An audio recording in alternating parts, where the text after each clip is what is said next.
Hello, everyone, and welcome to episode 13 of the Nindies and Nindies podcast, a Nintendo fan podcast. I am your host, ScrapGear, and joining me, as always, my good buddy, Draco Augustus. How's it going, man? Hey, man. It's going good. Yeah. How are you doing? Doing good. I've been playing a lot of a single game, so you'll probably assume, well, I don't know, we'll see. But let's get right into this. How's your week been, man?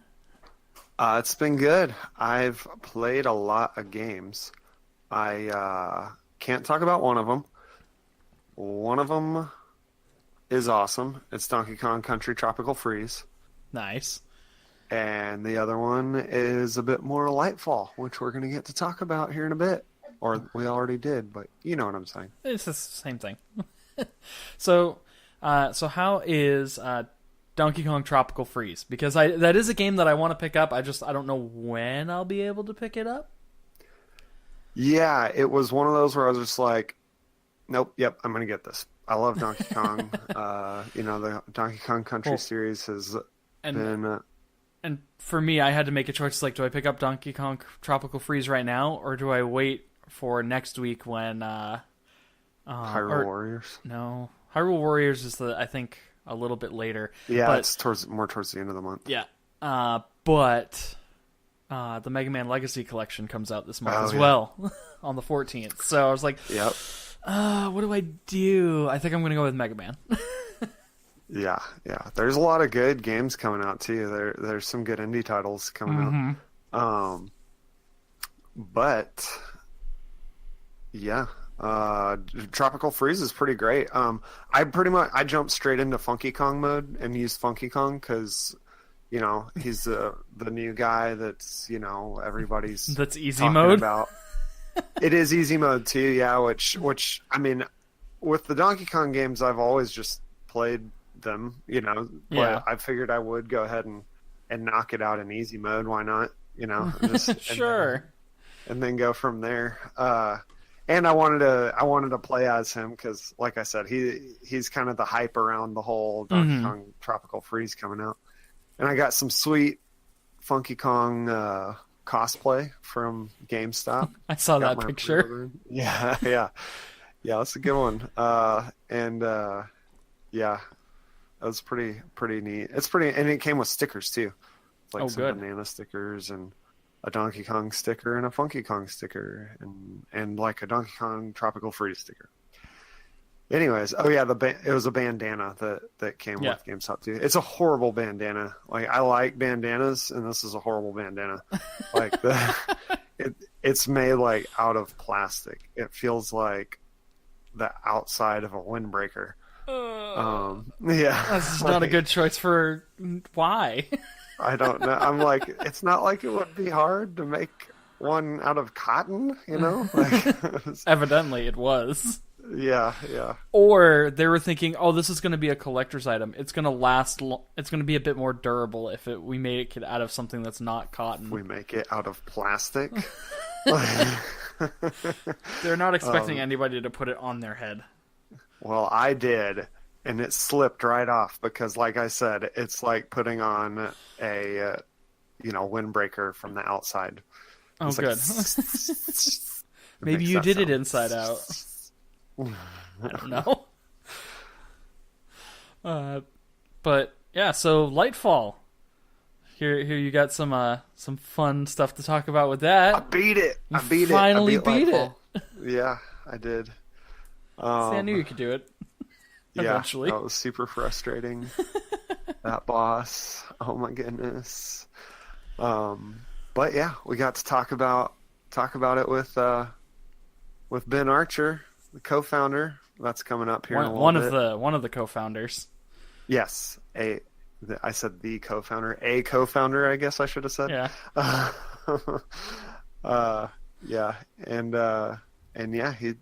He had some exciting news about how that's going to get better too. So yeah, I don't think we recorded that part. We didn't record that part. Anyways, my complaints about the boss in the last episode, they're fixing that. Yes. He said that, and this is something like after we finished recording, you want to say, I was like, oh yeah, like we've got an update that's coming out soon, and you even mentioned like, oh man, I wish we were still recording for this. Yeah. But yeah, he had said that there's going to be an update for a fix on the like the codex entries, the memory fragments. You're going to be able. They're going to add something for that to the extra menu and the opening menu of the game, or main menu of the game, as well as they're keeping the old boss fight in the game as a selectable stage if you want to do it that way. However, they are making the final boss way more fast paced, and that's going to be a free update. So now when you go and you play through the entire game, or you do like the marathon speed run, you'll be able to go through. You'll get to the final boss, and instead of being that one where it's hopefully you can just stay patient and go and wait for the attack to come in. Now it'll be a fast paced thing. I don't know exactly how fast paced, but we'll see. Yeah, from what it seems like, it's probably going to be one heck of a rebuild of a boss fight. Like, almost completely new. And like he said, it's this is their first game. Chances are they were going to make some mistakes, but that's okay. They're learning. Yeah, just the fact that he told us that like, yeah, we're working on this and this, and they're working to make it better. It's great. It's great. Well, then we'll just talk a little bit about what I've been playing, and I have been playing a butt ton of Xenoblade Chronicles 2. I was like, oh, there's a new update. Oh, there's a new blade. Ooh, I get this new Poppy form, because Poppy is my favorite blade in the game.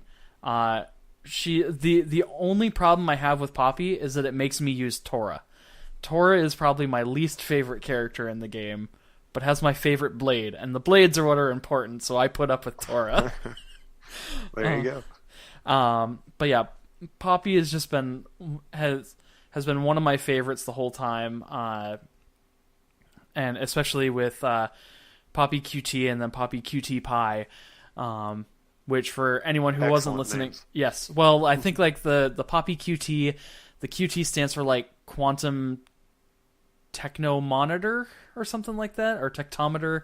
It's like Quantum Tectillion Tectometer or something like that. And then the Poppy QT Pie, actually, the QT stands for Quantum Techno Champion. So, yep. But yeah, all three of those blades are some of my favorites. Again, the only downside is that they have to be equipped to Tora. So I use him. But there's a new form called the Poppy Buster. And I say it's a he because the main Poppy Buster that you see is this giant. Well, I say it's a mech that's a little bit taller than Zeke is, and Zeke is the tallest of the party members. But he's got these big mechanical arms, and he uses a hammer, and he's piloted by Poppy Mark II. So it's a copy of Poppy Alpha with blonde hair, has an antenna, and isn't sentient. It's a remote-controlled Poppy by Poppy Alpha. And but that he can be equipped to anyone. Poppy Buster can be equipped to anyone, and it's just like So I had to mech suit being driven by a remote control robot. Yes. By a blade. Yep. Yes. Okay, just getting that straight. It's so man, like I said, Poppy is one of my favorites, and like Poppy Buster. Filling out his affinity chart is going to be a pain because you need to view. I think there's one node where it's like you have to view 70 heart-to-hearts. I've put about 220 hours into the game, and I haven't done New Game Plus yet, and I have viewed 55. So I need to find 15 more. From what I understand, though, is that any of the heart-to-hearts that you view after acquiring Poppy Buster do count towards that, which I don't know why they wouldn't. Because underneath it was where it says, like, view heart-to-hearts, it says previous instances do count. So if you, before getting Poppy Buster, have viewed 70, then you automatically get that one. But if you haven't, then, like, you have to be able to get the 70. I don't know who is spreading the rumor that you couldn't get the 70 after getting Poppy Buster, but I got 15 more. I have to find 15 more spread throughout the world and hope that it will let me, that I can cap that out before I go into New Game Plus and just walk through the bosses. Yeah. But yeah, like I said, other than that, that is all that I have been playing this week. I played a little bit more of Jotun. I did get really excited. Someone took a picture of a tweet from Phil Spencer. No, not Phil Spencer. Larry Herb. There we go. It was Larry Herb saying that Dragon Age 2 was finally backwards compatible on the Xbox One. I'm like, he better not be lying. I did find it in the Xbox store, so I can now play through the entire Dragon Age series from Origins all the way through Inquisition again on the Xbox One without having to lug out my 360.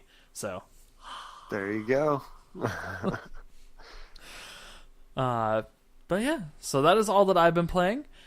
So we have a special treat for our listeners. We, like we already mentioned, we got to interview Ben Archer, one of the co-founders of Bishop Games. So we're going to switch over to the that. creators of Lightfall. Yes, who are the creators of Lightfall. So we're going to switch over to that, and hopefully you enjoy. Hello everyone, and welcome to our special interview with Ben Archer from Bishop Games. How's it going, man? It's good. Doing pretty good. Thank you. Excellent. And joining me, as always, is my good buddy, Draco Augustus. Hey. So, for anyone who's listening who doesn't know, Bishop Games is the development team that made the indie game Lightfall that came out about a week and a half ago, give or take.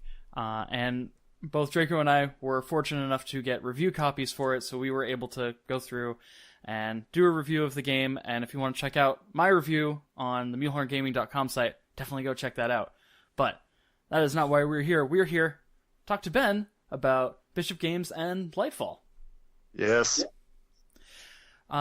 So we have a general list of questions that we ask any of the development team for any of the games that we can get to come on. And the first question that we always ask is, or at least in this instance, would be, how did Bishop Games come to be? Like, what's the history?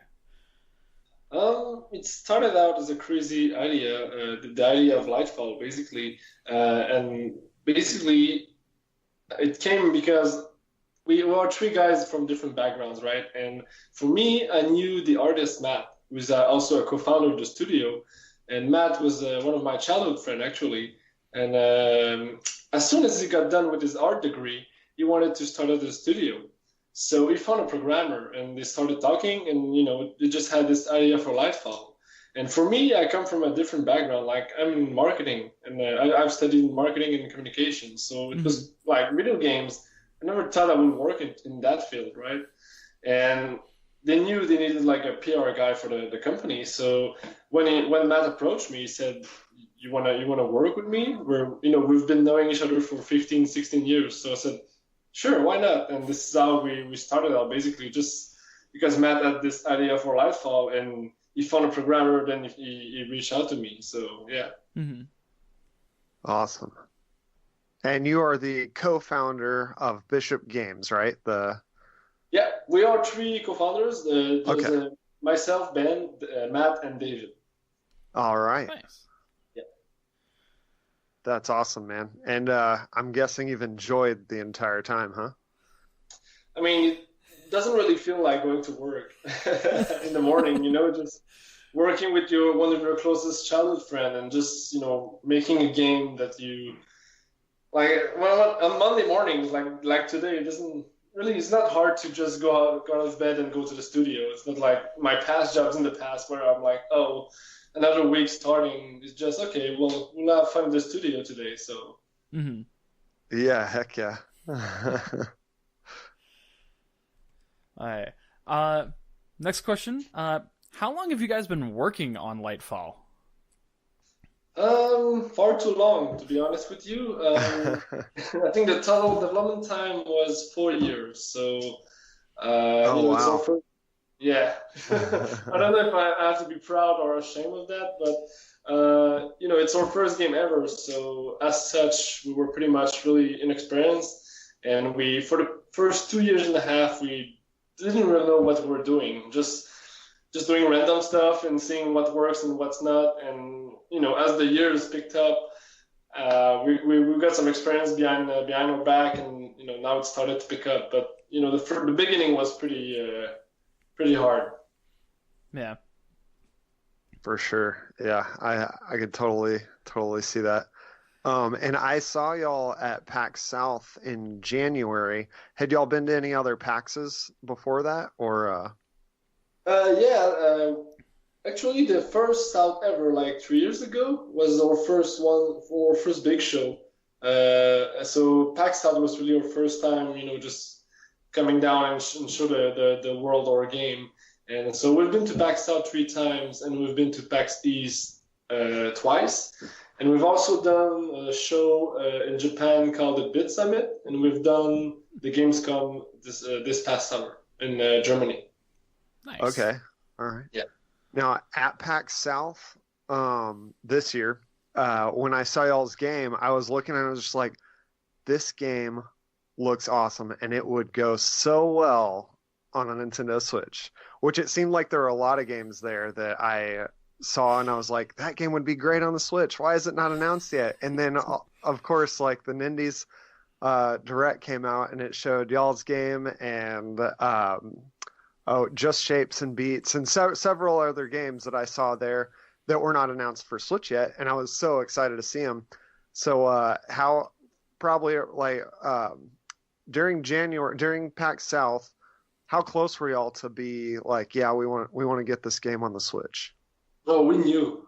We knew? Definitely knew at that time. It's just that we were not able to talk about it. So when people will ask, are you coming to which platform, which console, we're like, well, we're coming. We'll see how it goes. But we're under NDA, so we could not talk about it. But yeah, at that point, I think we really knew it back in December. It was then that our manager at Nintendo told us that we were picked up on the Switch, and that we had to make the full game on Switch. I think we had like a month and a half to make the entire game on the Switch. So it was pretty crazy. But we got it done. And so yeah, back at PAX we knew, it's just that we could not talk about it. Yeah, awesome. And how does it feel to have a game on the Switch? Well, as a Nintendo fanboy myself, it's pretty surreal feeling. Like I remember when I was 6 or 7 years old, my father brought me the Super Nintendo and played Donkey Kong with me. So just, and I just kept on playing Nintendo consoles as I grew up. So just seeing my game on there it's pretty cool. Heck yeah. Did you pick up the Donkey Kong Tropical Freeze on the Switch? I have not yet. I have not. It's like my backlog is getting so big. Like I haven't got God of War PS4 also. It's just I need to play more. Oh wow, yeah. You gotta stop making those games and start playing some, huh? Yeah, that's funny. Donkey Kong was a big game for me growing up too, and I've been like really trying to dig back into that series, and I got the new one, and I've played a few levels, but I definitely need more time to put into all of them just because of at least the nostalgia factor. Okay, so our next question in our list of questions, and we actually did get some questions from the gaming community that we're a part of, and one of the members, Drunken Wookie, asked a question very similar to the one that we usually ask. We usually ask, what made you to decide to make this type of game? He asked, like, what motivated or inspired you guys to make this type of game. I know when I first saw the trailer for it and saw that it was coming to the Switch, I've always been a huge Mega Man fan, so platforming games have always been like one of my favorite types. So I was really excited for this. But yeah, what decided for you guys to make this type of game? I think the first idea for Lightfall was to, just even before deciding which type of games we wanted to make, was to make a game in a world shrouded in darkness. The whole thing where there's no daylight, it was always at the core of Lightfall. So even before we decided to, let's say, well, we're going to make a platformer, we're going to make an RPG, the first thing was we're going to make a game in a universe where it's always nighttime. Mm-hmm. So, and then we were a team of 3 guys, and just one of us had experience making games. So we could not, let's say, make an MMO or anything too complicated, right? So, yeah. I mean, platformer was kind of a logical choice. side scroller. So as we started to make the game, like at first we didn't even have the shadow core mechanic in the game. It was just sprint, jump, and run basically. Mm-hmm. And what's funny is like we will try to get funding for the game and just or submit to some prizes and stuff like that, and we will always lose, obviously. And the comments were always like, the game is beautiful, but it's so common. And we're like, yeah, that's true. That's why we don't have anything to stand out, right? So we said, how can we spin the platformer idea, the platformer genre, and have something new? And that's where the idea of controlling a whole platform came about. Yeah. Yep. And that came it turned out great. Like just being able to, create a wall jump for yourself is that's a pretty awesome little trick, and then of course all the other ways you can utilize the shadow core. Which we actually had a whole podcast talking about it before, and I hadn't beaten the game yet either at the time. But I finally did, and it was good. It's been a blast. And I actually picked it up again today because I knew we were going to interview, and I was like, I need some of it to be fresh in my mind. So I jumped into some of the speedrun stuff just to go after it, and I was just playing in handheld mode while like playing with my kid also. So I couldn't get too serious about it, but it's still tons of fun. I did collect a few of the collectibles though, which is another great thing about the game. Hi. So next question, and Drunken Wookie again. Yeah, he asked pretty much the same type of question that we do, and it's what was the biggest challenge in making Lightfall? I'd say just to have the funding for the game, because obviously not only is it hard to have funding for games in general, it's even harder when it's your first game because you're pretty much unknown and. Why would people give you money to make a game, right? Mm-hmm. So for the first 2 years and a half, it was more of a part-time thing. Like we will work 30 hours on this, but for free. And we will have jobs on weeknights and on weekends to survive.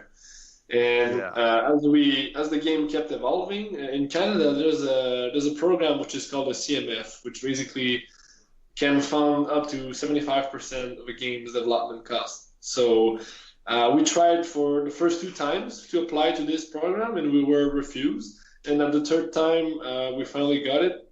The game had evolved enough, so that allowed us to get salaries for the rest of the production, and that allowed us to leave our part-time jobs. So yeah, that was a big break for us, but it was pretty hard to get to that point. Yeah, I bet. Yeah, there was a documentary. I think it was called.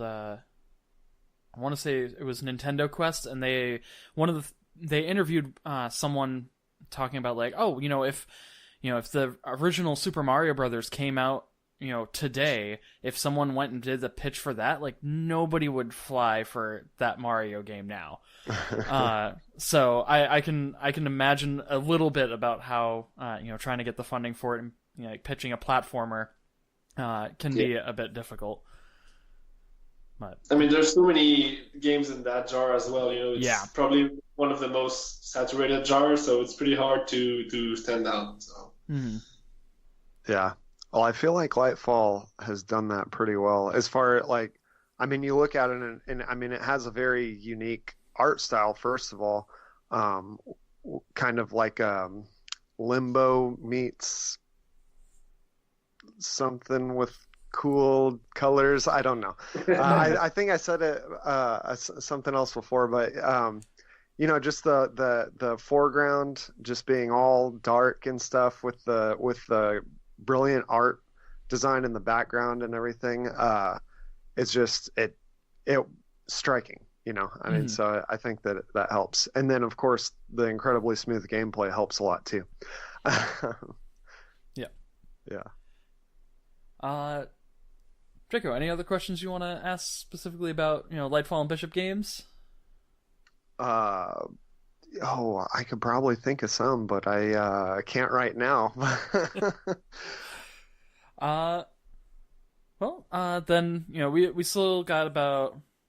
Oh, you know what? Here we go. Here's this is another question from our community. It's actually from one of the one of the leads of the MuleHornGaming.com site, Mulehorn117. And his question is, when you completed the game, what was the most rewarding thing about the whole process? It's a good question, because I think that to this day right now, we don't have a question yet. Because what's funny is that we were on launch day, we were all waiting for this big, accomplishment of just this finish line right after 4 years of work. And like, I spent my whole day on Twitter that day, just, talking and sending keys to the press and stuff like that. So like, we didn't even celebrate on that day. So I think it hasn't sunk in yet that the game is released and that we've achieved that much. It's still like we're on autopilot, just trying to talk to the press, send out keys, doing interviews, just talking with the community. So that's a really good question. I think for me, I can speak like for the rest of the team, but for me, having the first game ever made by us on Nintendo is a pretty big accomplishment for the reasons I've told you earlier, just being a Nintendo fanboy and having the title on that platform is a really good accomplishment for me. Heck yeah. Yeah. I do have another question. Have you done a speed run yet of the whole game? Well, I've done plenty. Like, I was the main tester for the Switch version, so I had to do like the game in story, speed run, and like I think I can beat the game in like 40 minutes, all the levels together. So. Oh my goodness, that's quick. That's a little bit faster than me. I've beaten though. Like, I know some people have faster times right now, so I've already been beaten. So. Wow. Yeah, wow. I did. So far, I've only done one marathon speedrun of the entire game, and it takes me a little bit over an hour to do the whole thing. So. You're not too far behind. Yeah. Wow. That's not getting any of the collectibles though. That's just going straight through the levels. Wow, that's awesome. Not only do you have because I remember when I was a kid, of course I'd be like, man, it'd be great to be a video game tester, which I guess that's kind of what I'm doing now. You not only do you have your own game on a Nintendo system, you get to test it too. So. I will be honest with you, I was pretty sick of it by the end of the like, I tested it for the Switch for an entire month. So yeah, by the end of it, I was pretty sick of Lightfall. I will be honest with you. Can I play a different game now? Yeah, exactly. Can we move to the next project or something? Yeah. I could see that too for sure. Mm-hmm. Okay, well then, these are so we got two more questions, and these ones are more kind of geared towards you, not necessarily Bishop games or about Lightfall. But what are your favorite games on the Switch so far? Switch has been out for a little over a year now, so.